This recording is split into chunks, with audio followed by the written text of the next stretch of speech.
Student, বয়স 14 বছর।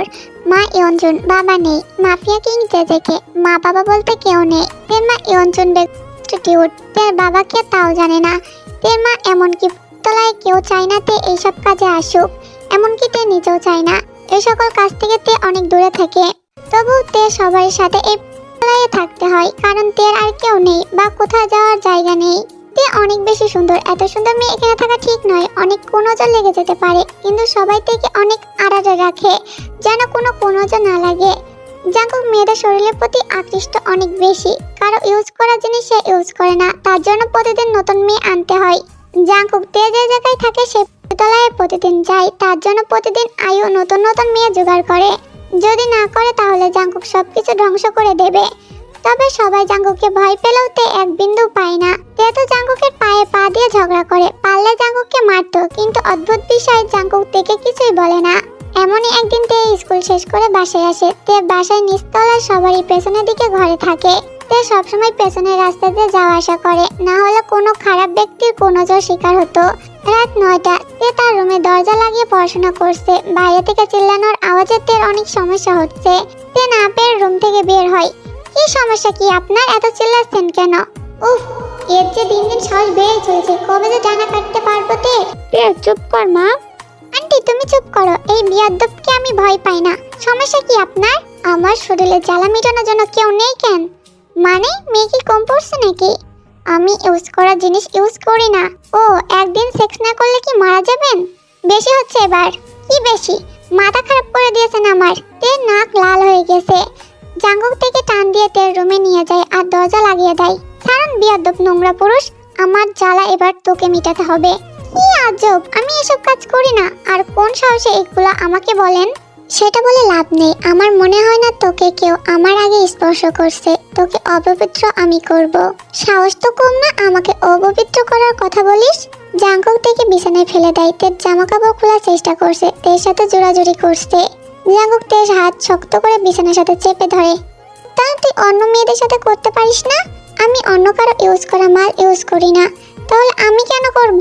কত মেয়ের সাথে লিমিট হয়েছে, হিসাব আছে তোর? না, হিসাব রেখে কি দরকার, টাকা ফেললেই কত মেয়ে আসবে। তাহলে জানা আমার কাছ থেকে কেন আইছিস?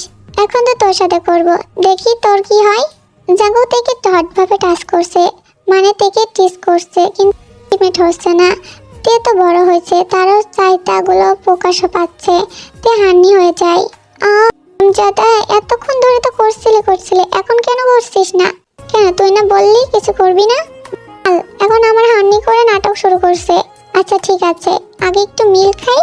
জাঙ্কুকের বুকে বাচ্চাদের মতন ছাক করতে থাকে। জাঙ্কুকের বুকে বাচ্চাদের মতন ছাক করছে। তে তো চিল্লাচ্ছে, মানে সুইট সাউন্ড। জাঙ্কু তার খাওয়া দাওয়া শেষ করে তের সাথে ইন্টিমেট হয়, সারা রাত থেকে শাস্তি দেয়।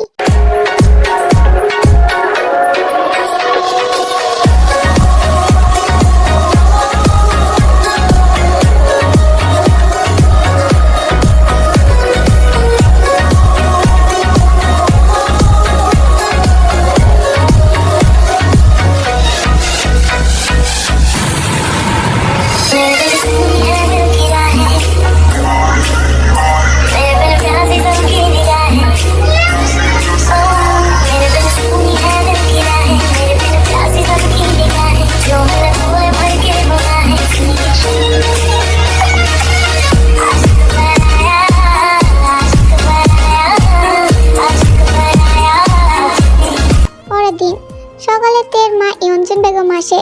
তে মা, তুই কেন জাঙ্কুকের সাথে তর্ক করলি? না হলে এমন হতো না। উফ, চুপ করো, যাও তো, আমার ভাল লাগছে না। তের মা চলে যায়। তের শরীর অনেক ব্যথা। তের শরীর হালকা ভালো হতে স্কুলে চলে যায়। 2 দিন কেটে যায়, কিন্তু জাঙ্কুক আসে না। আজ রাতে জাঙ্কুক আসে। জাঙ্কুকের জন্য নতুন নতুন মেয়ে আনা হয়েছে, কিন্তু জাঙ্কুক তেকে চাই। তের রুমে চলে যায় জাঙ্কুক। তে পড়াশোনা করছিল। কি সমস্যা? কি আপনার? আমার রুমে আইছেন কেন? আমার শরীরের জ্বালা মিটাতে আইছি।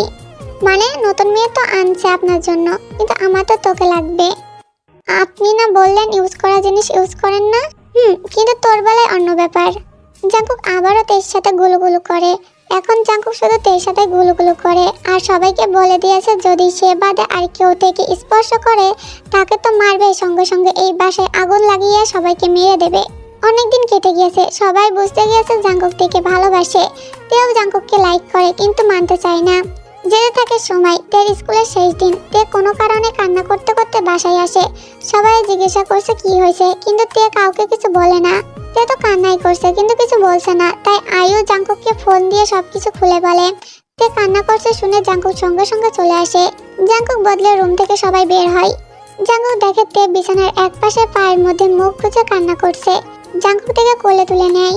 জান কি হয়েছে বল আমার, না বললে বুঝবো কিভাবে সোনা কি হয়েছে? আপনার জন্য সব হয়েছে। আমি কি করলাম? আপনার জন্য আমাকে শুনতে হয়? আমি তো ব্যবসায়ী। জাঙ্কুকের চোয়াল শক্ত হয়ে যায়।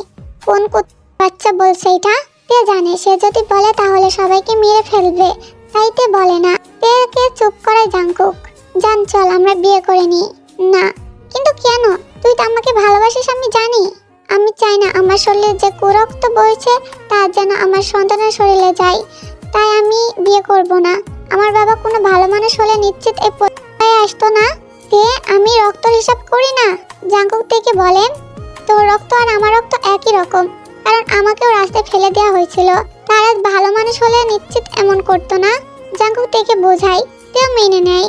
তাদের বিয়ে হয়। কিছু বছর পর তাদের একটা মেয়ে বেবি হয়। দেখতে তের মতন, রাগলে তের মতন নাক লাল হয়ে যায়। তারা তাদের অতীত সব সম্পর্ক শেষ করে বিদেশে চলে আসে। জাঙ্কুক তার মাফিয়া ওয়ার্ল্ড এখন নতুন করে তৈরি করছে। তে তার মায়ের সাথে কথা বলা বন্ধ করেনি, কারণ যতই খারাপ হোক ইয়ঞ্জুন ছাড়া তার আর কেউ নেই। মাম্মা এটা কি একদম ভালো হয় না। কেন কি হয়েছে মা? কি হয়েছে আমার কলিজাটার? কোলে নিতে নিতে বলে, তোমরা কেন আমার ভাইয়াকে আনছো না? তোমার জন্যই তো। আমি কি করলাম? কারণ তুমি রাত্রে ঘুমাও না তাই। জাঙ্কুক বিয়াদব ছেলে, ছোট বাচ্চাকে কি বলে এগুলা? চুপ করো মাম্মা। আর শোনো পাপ্পা, আমি রাত্রে ঘুমাবো কিন্তু ভাই কিন্তু লাগবে। জাঙ্কুক তের দিকে তাকিয়ে শয়তানি হাসি দেয়, আর তে তো চোখ গরম করে তাকায় জাঙ্কুকের দিকে। Happy ending.